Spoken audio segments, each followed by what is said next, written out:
certificate pinning? Can anybody really explain certificate pinning to me? Yes. No, first I feel like I I'm need somebody to tell me how to say it. If it's pinning or pining. Pinning, because it's pin. Put a it is pin most on definitely it. pinning. It's PINNING. Yeah, okay. So it's two ends in the middle. If it was pining, you'd be complaining about it, which is what I hear most people do. Yeah. Have to do with it. Yes, if you're gonna pine for a certificate, then you're lacking certificates. In which case, you have a bigger problem. All right, well, I'm going to go ahead and start us right off, even though we're already recording, and say welcome to everybody on the security table, because you just entered a conversation that the three of us were having. It was supposed to be the preemptory conversation. We weren't planning for it, but we started talking about certificate pinning. Now I want to pull on this thread. And actually, Chris, if I may, before we all came together, Izar and I were having a good debate about the newly released CVSS version 4.0. Yay! Which is now in public preview, I should say. Not fully released as in GA, but in public And preview. everybody should read it, and everybody should comment if they feel the need, because it's a great piece of work. Absolutely. Okay, it gets the Izar seal of approval. That doesn't come very easily, folks. Nope. That's something that he only hands out once a decade. So, I mean, that's... Wait, when did I say the security journey was good? All right, so retract everything you just said about CVSS. Is that what you're saying? No, well, he can use two. I mean, if he really wants to, he can use two. It's fine. It's his. No, it's okay. seal of Security approval. journey was really good, so it counts as 2 levels. 2 levels. There we go. So cert pinning.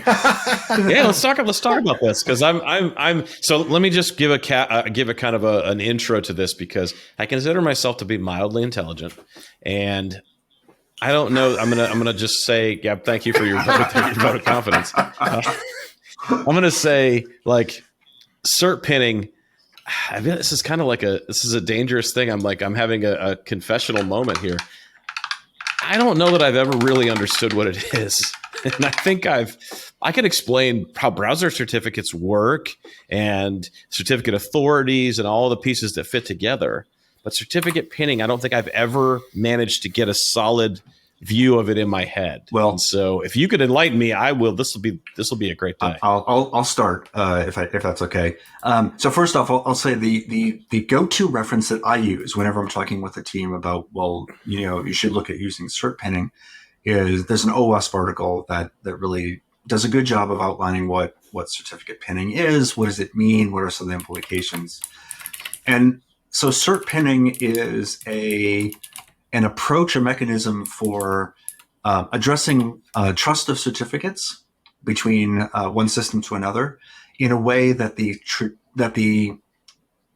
PKI or the notion of a certificate is issued by somebody else, and so you can trust them, so you can trust the cert. There's some challenges with that in certain environments. So cert pinning really is based on certain pieces of information in a certificate, either in a parent to a child, or to a leaf cert, or to the leaf cert itself. And this can also work if that leaf cert is a self-signed certificate, because obviously it has no parent or no recognizable parent. That you can decide to trust the certificate or not, simply because it's something you know about, and you can make that explicit decision. So if you're looking at a certificate that's coming from a web server, you're going to look at the information in that cert. Traditionally, you're going to look at that information in that cert, what your browser does, right? And says, this comes from a trusted signature source, right? The chain I can trust. And I think that this is associated with this host because it has the O and the OU, et cetera. And that's great if that's not a self-signed cert. If it's a self-signed cert, you don't really have a way of trusting it. There's no third-party attestation of that trust by the signature chain. And so cert pinning provides a stopgap measure of being able to say, given these specific parameters that I can validate in that certificate, and that will usually include things like the fingerprint of the cert, or the issuer of the cert, or the OU, in the case of the issuer, will be the same there for self-signed cert. Information on that certificate to say, I trust this explicitly. So cert pinning is a way of explicit trust of a certificate sort of independent of which chain it came from, or potentially including the chain, simply because you may get multiple. A browser may have a cert store that will trust multiple certificates, and you really want to trust one, not any of, if that makes sense. One and only one. One and only one, some or use cases. based on this criteria, right? You may pin the one, or you may pin to an intermediate as the issuer of, so any of the ones that are issued by, and but as opposed to all. Which is where things start getting complicated for the developer, because then you have to preload that into the app, so that when you publish the app, it goes out with already. You have to know knowledge ahead of time. There are some schemes that let you do it at the first time that you see it, but then again, you might, depending on the environment that you are in, you might be shooting yourself in the foot, because the first thing that you're going to see is basically the one that's trying to intercept you.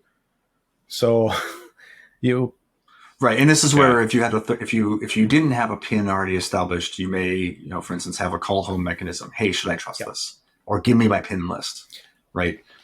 But then you start getting more and more complex, and complexity introduces breaks, and breaks invalidate the whole scheme. Yeah. What do you do if you can't? What happens if you can't call home? Are you brick? At that point. So this reminds me of an episode of The Office, as things tend to do, where Michael Scott is asking Oscar, the accountant, to explain something to him. And after a while, he looks at him and he says, "Can you explain this to me like I'm 5?" And then Oscar uses this illustration of, well, your mommy and daddy give you $5 to start a lemonade stand. And then, so I feel like I'm still at that lack of clarity. I don't know that I need you to explain it to me like I'm 5, because that might be too much. But so is certificate pinning a client-side operation or a server-side operation? It's a client-side operation. Or both.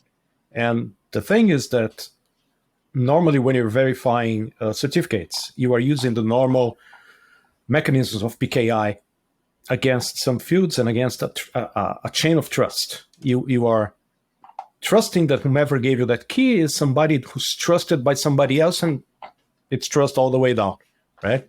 Well, now, once you introduce pinning, you're putting on top of the trust, you are saying, I'm expecting to see a certain certificate that has a certain characteristic to it. If it's a fingerprint, if it's a specific public key, if it's that there's a small number of expected good fields in the X509 tree that you can use for that. Generally immutable fields that you wouldn't expect to be able to be tampered with easily.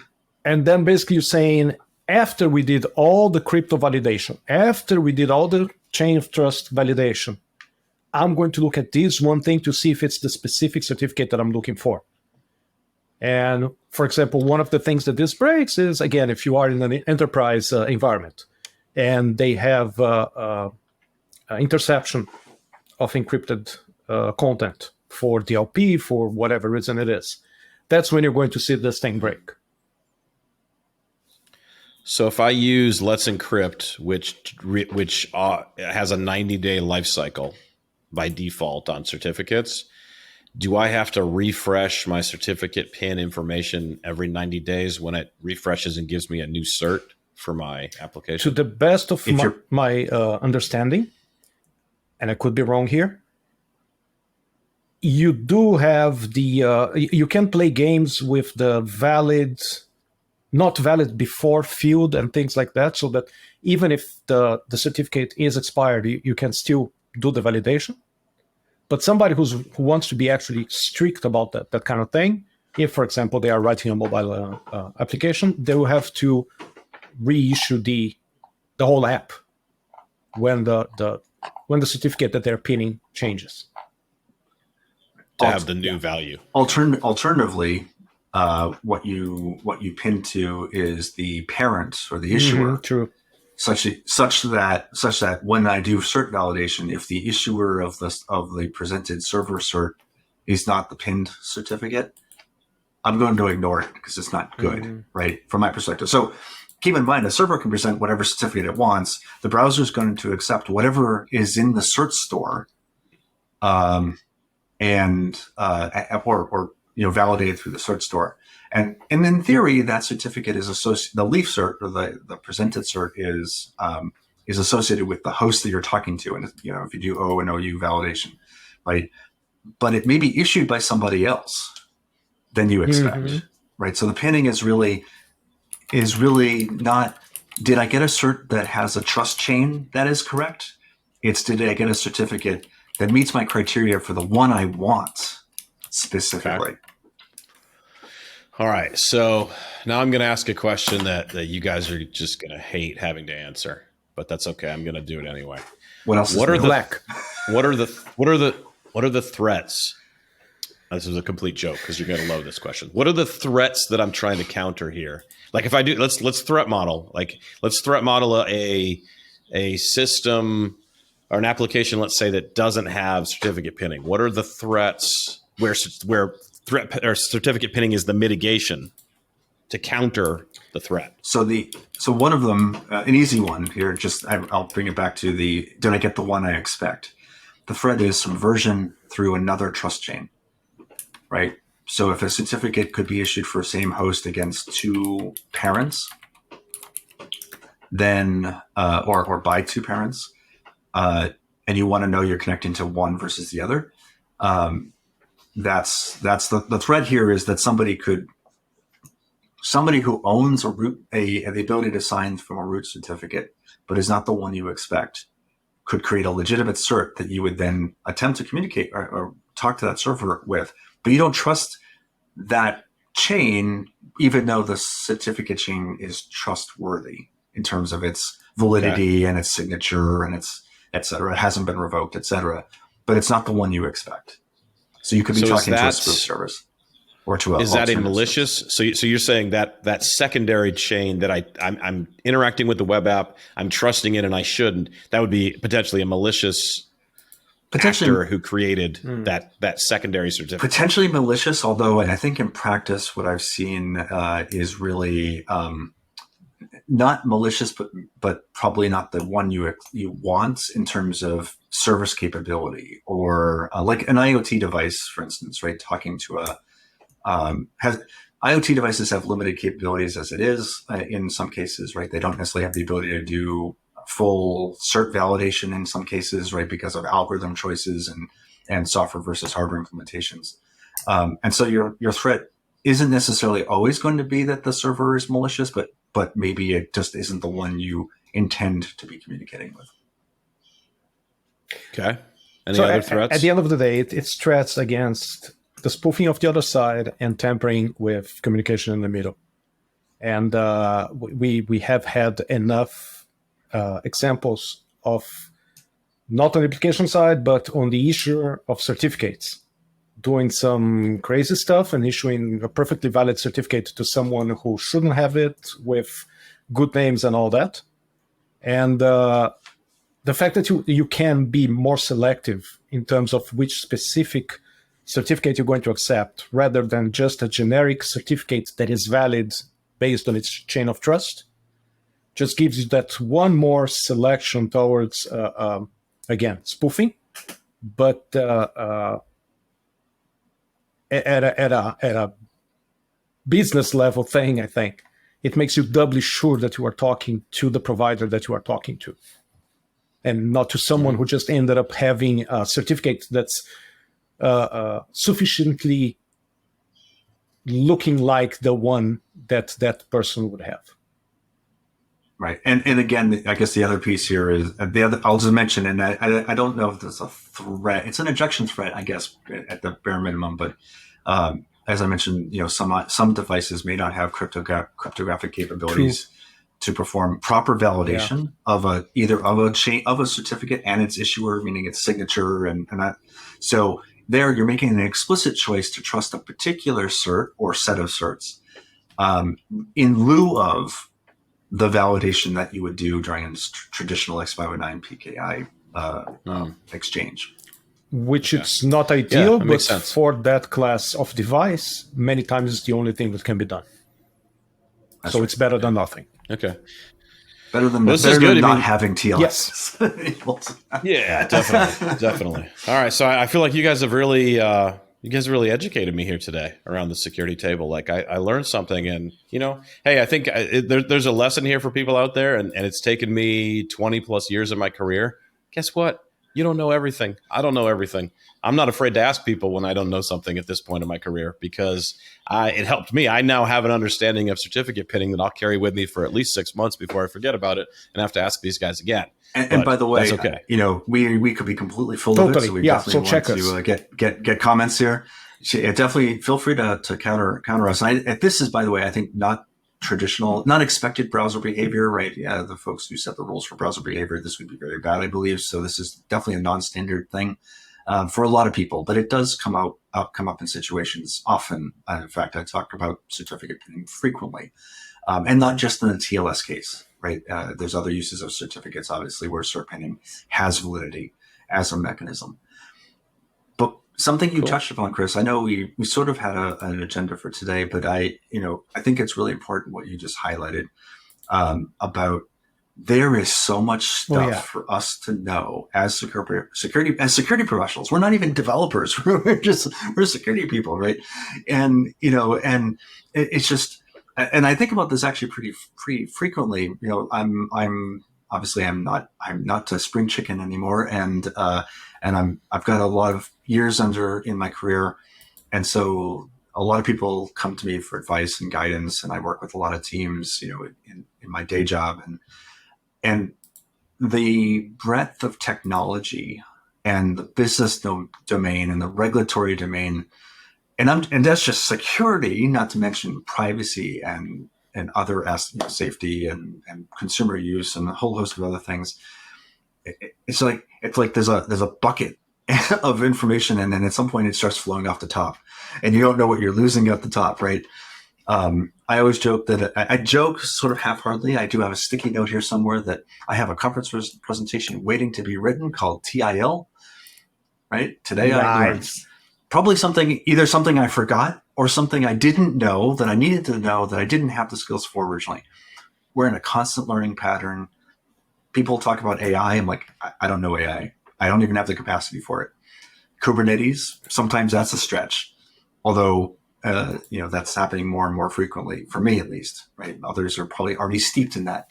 Whereas device security, I can tackle that. That's still in my bucket of knowledge, right? So it's really important, I think, that, and I don't know what actually, I do have a question for you, because actually I thought about this. How do other, not only highly successful people, but other security practitioners especially, how do they deal with this? Like a lot of people seem to be very far ahead in a lot of areas, and like keep a lot of stuff in their head, and they know about it, and like a trivia game. Like I wouldn't be good at Jeopardy, but some people are really going to be good at security Jeopardy, right? And there's esoteric knowledge, and there's really some basic stuff. And so how do other people make this work? So I don't know about highly successful people, but I can tell about myself. Let's just say that every time that a new release of Chrome comes out and I go through the release log, the only thing I'm looking for is stuff that's connected to tab management. Because anything that can help me manage 200 tabs that I have open at any given time, that's the valuable stuff for me. So yeah. Have you discovered the reading tab, the reading pane by any chance? I did. I think that I must have found a buffer overflow in there, because I just put one more and the whole thing closed. But I think that one of the most powerful tools that I found in that sense, and Matt, thank you so much for bringing this up. Like, this is something that I don't think that we can explore enough. I think that one of the most powerful tools that I found to deal with this was the ability to get myself to sincerely tell someone, I don't know. I'll get back to you with an answer. But right now, at this moment, I don't know, and I don't want to talk out of my behind. So I prefer to shut up and come back to it later than to start moving my hands very fast in the air, as I usually do, and say something that I'm going to regret later. I mean, that's wisdom. That what you're describing there is wisdom, though, because I was the same way early in my career. I felt a pressure to answer oh, I'm on the spot. I gotta have an answer. So I gotta dance around and try to dance in such a way that the answer makes sense and people don't think that I have no idea what I'm talking about. But the older I get, the longer I've been in this industry, the more I'm like, I have no idea what you're talking about. Like, I probably have an opinion. Let me ask you a couple of questions to you, so you can teach me and explain it to me. And I'm an expert in my own opinion. That's something I'm an expert. I'll claim expertise in. But so I think for the folks like us that have been around for a long time, we've seen so many different things that we can form an opinion about the security of something. But often we have to ask questions like, okay, tell me more about this. How does this work? What is that thing? You just said that word. I don't know what that means. And once you tell me about it, then I can at least give you an opinion on it. But I think it's important. I think that's something everybody can learn, though, is nobody has all the answers in this industry. And if somebody claims to, they're run away from them quickly because they're lying. And to take this to the place where we double quotes leave, when you are threat modeling and somebody comes to you with a new design, and sometimes they'll say, hey, in here we put an AWS Fox Digger super duper new box. And you know what? I have no clue what that service does. I have no clue how it's configured. I have no clue how it can fail. I have to tell people, hey, wait, I'll go check this and get back to you. But I'm not going to start, CFRF, SSRF, whatever F. Right? And unfortunately, sometimes that happens. And we have to be honest enough to say, if I do that, I am actually putting a bump on the road, which I don't have the right to do. I'm here to facilitate things, not to make them harder. So yeah, we have to leave our egos in the door when we do that. That's good advice. Well, I'll tell you what, we're gonna end this episode of the Security Table, where we kind of started diving into certificate pinning almost on accident. I learned what it was, but then we had some reflections on our careers in the industry and some advice for people that are new to it. But stay tuned. We'll be back shortly with another episode of the Security Table.